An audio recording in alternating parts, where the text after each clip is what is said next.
I am here with Sarah. So, Sarah, when and where were you born? You can just give the year. Okay, I was born in 1969 in Moorhead, Minnesota. How would you describe like your childhood, like growing up? It was, I think, pretty typical. Maybe not for the time, but I was raised in a divorced family. I lived with my mother. I, had both grandparents alive. My father was alive as well. We went and lived with him. So I had both parents around. It was, middle class family. Both my parents worked. Had a lot of family around. I had a sister we hung out with. We were a very tight family. Gotcha. That's cool. How would you describe like the part of the city or like neighborhood that you grew up in? Like what time frame? Because like my childhood, like actual childhood, like till I was 5 was pretty, I guess rough. But I wouldn't have known it was rough. But now when I go back and look at it, I see that it was like a rougher area. And then when I go back and look at my home that I grew up in from the age I was 5 till the time I graduated, I felt like it was true middle class. But I go back now and look like, oh man, it didn't feel this low class. So I guess I don't know how to describe it. My perspective now would be different than the perspective I had as a child. Interesting. So then when you say graduated, do you mean like high school? Right, correct. And did you go to like high school within your neighborhood? Or Yeah, it was a small town in Wyoming. I grew up in okay. a small town, about 15,000, probably a little smaller than Hastings. Okay. And then so like how would you describe like your high school? It was pretty small, pretty rustic, a lot of cowboys. Kind of, I don't want to say rural, but it had that rural feel because, like I said, 15,000, there were probably 250 kids in each class. Very white, very agricultural, or cattle, ranchers. Gotcha. Yeah. Do you have a significant other? Yes. And how did you meet them, or like what was your first interaction with them? A blind date. Oh, well, that's interesting. Yes. Gotcha. And what is your current work, job, or career path?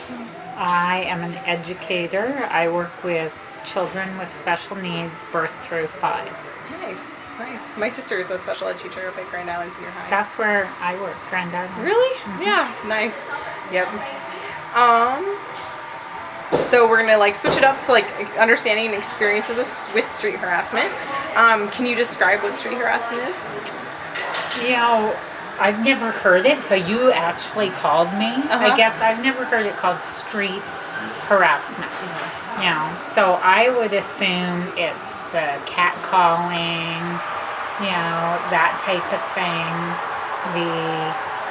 Something that makes me feel uncomfortable walking down the streets, maybe even in a bar. I don't know because I have never actually stopped and thought about it before. This is the first time I would be thinking of it. Interesting. Yeah. Like so this project is so that we can get like a attempt to get a history of street harassment, and the problem is that it's been called by so many different names over the years. So. And I'm actually ex-military too. Oh, okay. So I would have that perspective of, like 14 years in the military. Oh, wow. Of that perspective of that kind of harassment in the military, I guess. That would totally count. But I wouldn't have called it street harassment.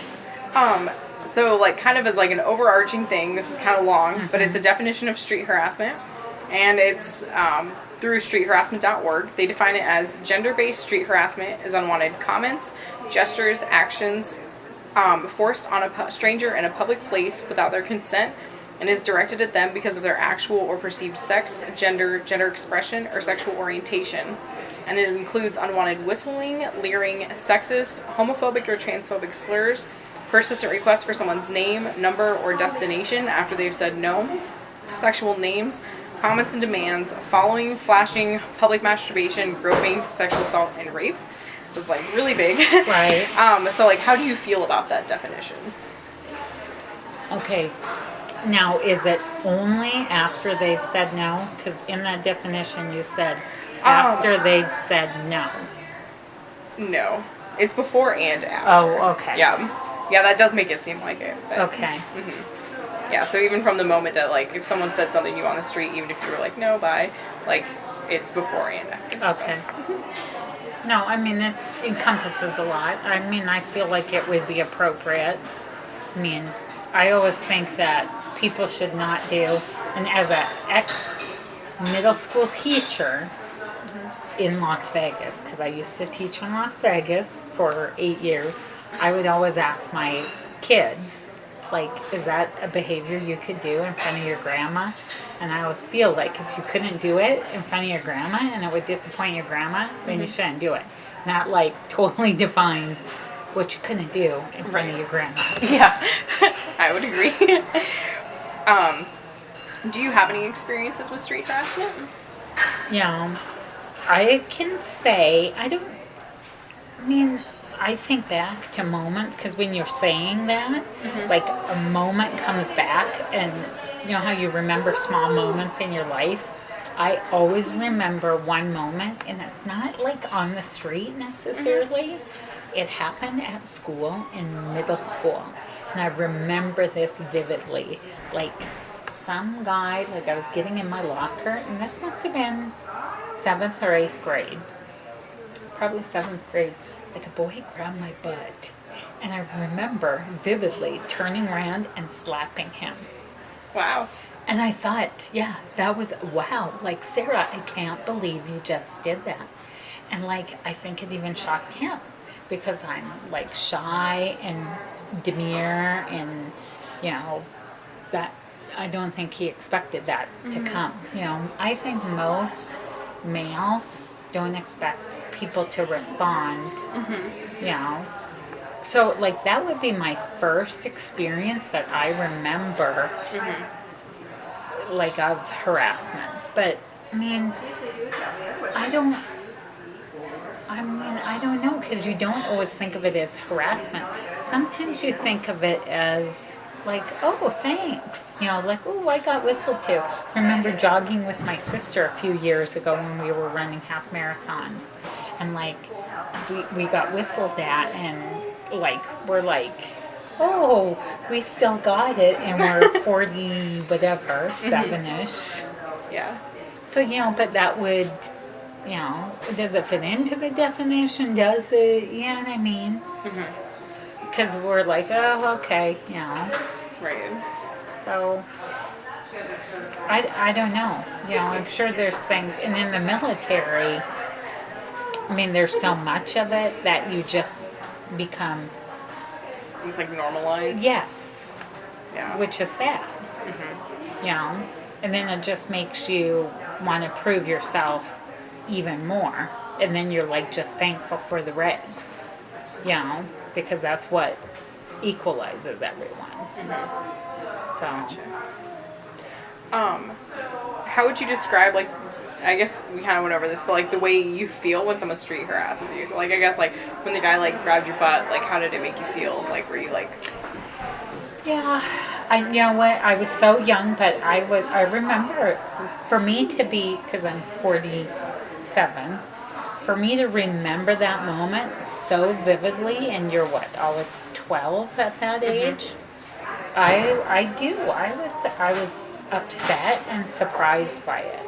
But I do feel uncomfortable by those moments when you are at a bar or when you are walking down the street and you do hear people behind you.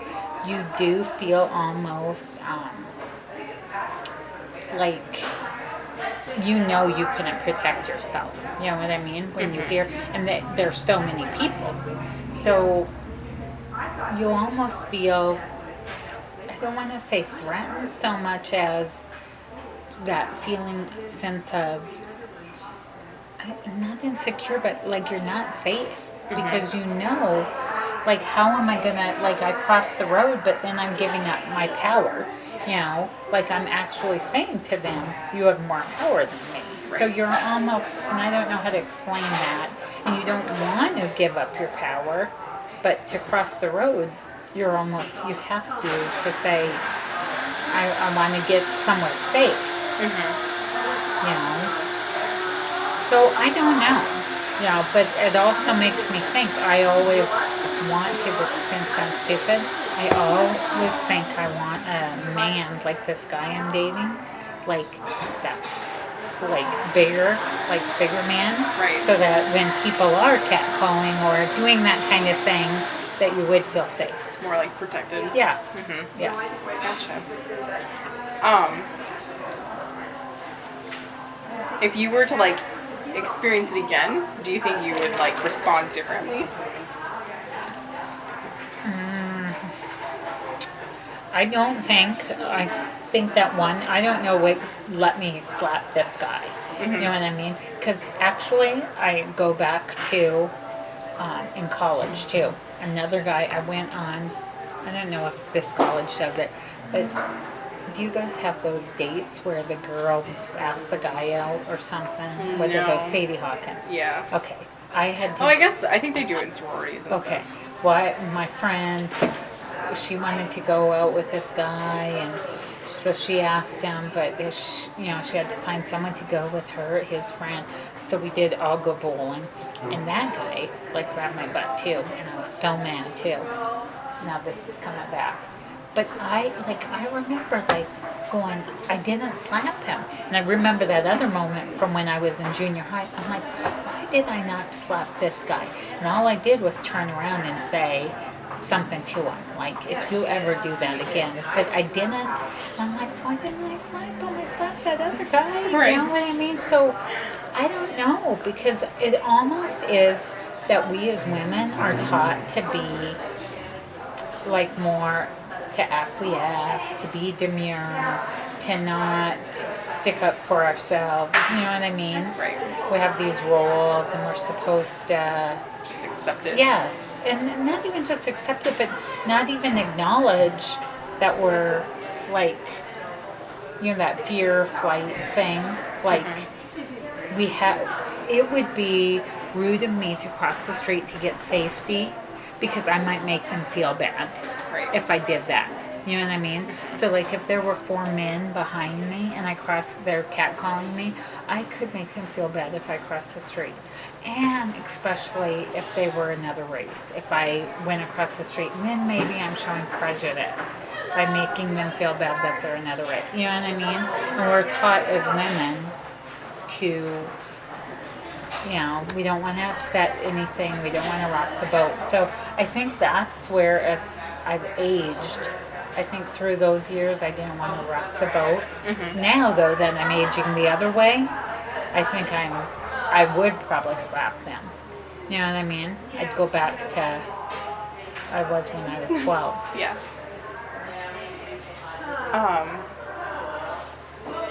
Explain why you think street harassment should or should not be taken seriously. And I'll say I don't know enough about how it is being handled that, like, I don't know what the laws are. I don't know what a police person would do. You probably know the laws. I mean, if you're researching this better than I do. So it's hard for me to say.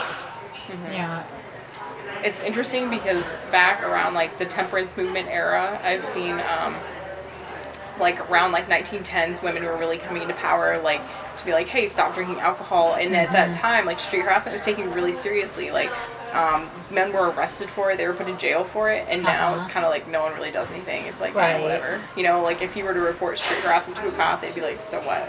Right. So it's weird. It's taken like a complete like turn. Right. And see, that worries me because like how they, I think we are desensitized to it. I think especially, and I don't know where you are in this, but with what's all this with Trump and what's happened with that, and with Fox News, the guy, Right. at least he was just let go from Fox and everything. But I do think we are getting desensitized to how we are treating women, but not just women, everyone, disrespecting everybody in general. So, I mean, thing is, I don't know what can be done, Right.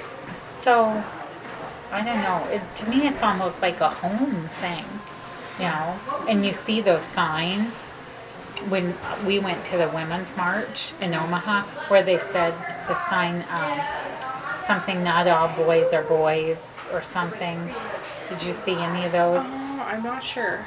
Oh, I took a picture of it because I like this night, because I took my son, who's 11, Nice. to it. But it said, all boys are boys or something. I can't even remember. But, like, it's that's got to be taught at home. Like, it can't be, like, enforced by the police. You know what I mean? Because then when the police aren't there, it's not going to be enforced. It's got to be more inherent. So, I don't know what you can do. Does street harassment ever make you like feel different about going into public space? Like, do you dress differently or act differently or anything? I think it does. I do. I think, I definitely think I dress differently, about it. Especially with, not now so much, as more I used to, would dress differently. I wouldn't want to wear, especially, and this will sound bad, but like, culturally, because even like places that you're going, like the concerts, stuff like that, where I know it's going to be tight spaces, I don't want to wear like skirts back then. I wouldn't want to, or something. Or low tops, stuff like that. But I gotta say, it's in reverse too, And my sister always gives me grief. She'll say, "Oh, you wore your tight boob shirt, because you knew you'll get attention or whatever, Yeah. So, I mean, you can't use, you know what I mean? It's almost like a double standard to sometimes, flaunt it, and then, I don't know if that makes sense, but you know how people do that, and she's right, But yeah, I would say there's things, like in the summer, I like to wear a tight tank top, but I'm sure that when we go someplace, then I'll put something on, whereas I'd like to be comfortable, but I know that there'll be comments or something. For sure. So, Do you think that there are like particular hot spots for street harassment, or like places where you are more likely to get harassed? yeah, and here, I do think there's some cultural issues in it, whereas I would not, like, with our Hispanic population, I definitely cover up more. Even when I'm going to those households, like, I will cover up more in those households. Just because I find those women cover up more than the counterparts, like the tank tops I wouldn't wear. And that would be for work. But yeah, I think there's, I would get more cat calls in a certain area of Grand Island than I do other places. Gotcha. You know, is where I'm thinking. You know that Grand Island area? Do you go to Grand Island Not much, area? no. You know, because I'm thinking there's where I get most of them in this little Hispanic area when I get out and then, because I do home visits, but that's where, you know, they are there. Gotcha. Interesting. Have you noticed any differences then, like in street harassment, like in Hastings versus where you grew up in? Or Hastings, Grand Island, I guess. Yeah, or where I lived before here was Yeah. Las Vegas. Okay. And no, I honestly don't. The only thing I can say that I feel across the board everywhere is I don't feel safe as a single woman anywhere, whether it's a small place or a large town like Las Vegas or a small place here. You know, I think across the board I really don't, you know. And I thought I would feel like safer, you know, like, and I used to jog, and yeah, I don't feel super safe anywhere. But I don't know. Did you like stop jogging because of it? No, I Okay. stopped jogging just because of my back. But I mean, but you started to hear all these women, like even up in North Dakota, that North Dakota Montana border one, and but you know, you get people who make comments everywhere, and it just, I would think when I moved here 8 years ago, I thought I'd feel, I don't know, small town feel here, that I'd feel super safe.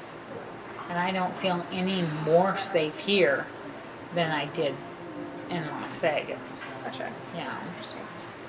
So, So we're gonna kind of move on to like street harassment as a whole.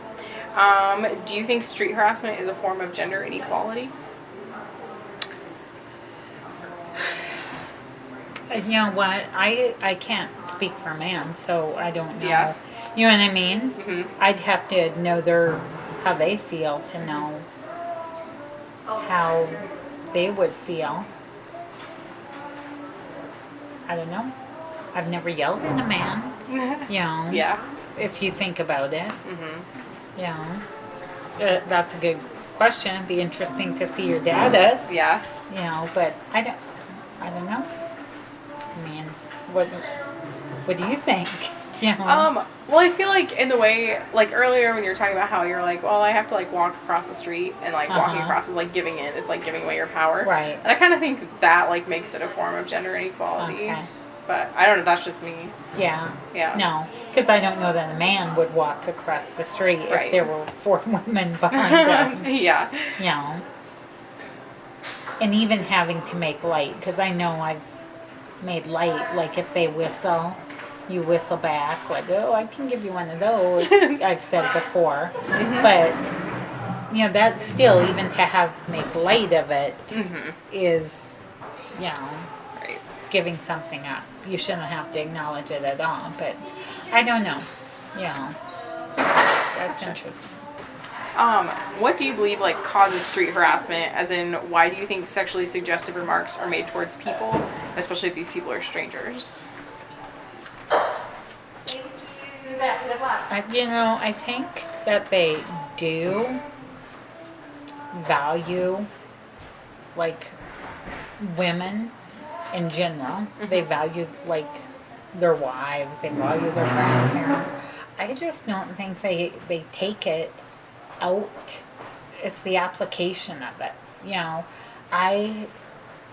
because I don't think they see their wives as possessions. I don't think they see their grandparents, you know, or their daughters as possessions. I think they really value them, you know, and I think, you know, and I'm even stereotyping in my head. This is terrible, because most of the cat calls that I'm like in my mind thinking of that I get are from Hispanics.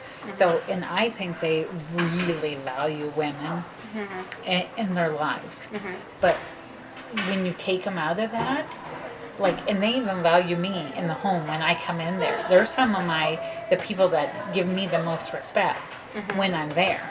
Right. But when they come out, they sometimes don't see me necessarily apply that same value to me outside of the home, if that makes sense. Yeah. So it's the application of that same value in who I am until they know me, you know.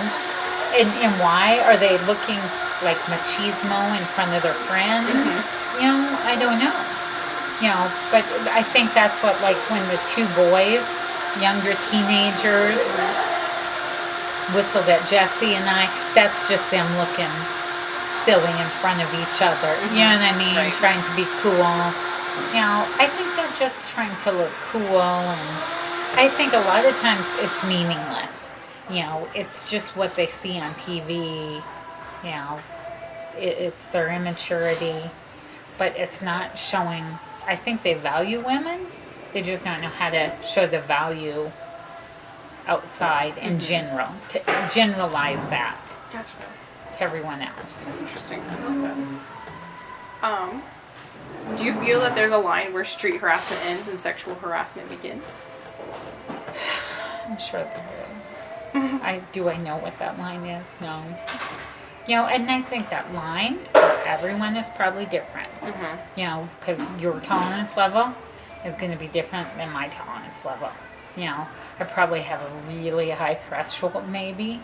I don't know, though. You know, and maybe mine isn't as tolerant, you know. Right. Where it begins, though, who knows? You know, I'm sure on any given day, it's whether could be two, you know, if they kind of know the group of people, maybe, and then it's going to step over at some point. You know, but I'm sure everyone's is different, but I'm sure there's the law too. Yeah. At some point, and that's what is probably makes it so hard to get convictions too, because everyone then on that juror is like, well, they didn't step over my line, or you know what I mean, or you know.